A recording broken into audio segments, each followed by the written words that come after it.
আসসালামু আলাইকুম। আজকে আমি আপনাদেরকে দেখাবো কিভাবে পানকলা কাটিং করবেন।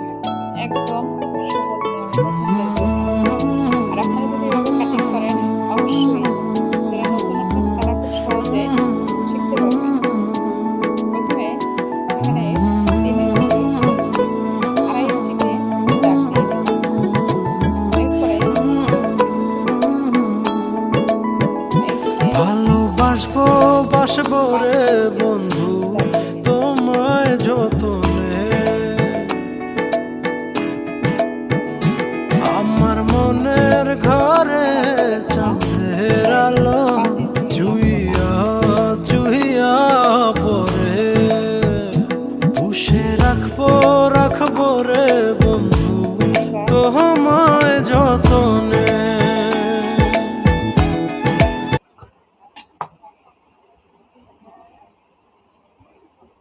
আগে দেখুন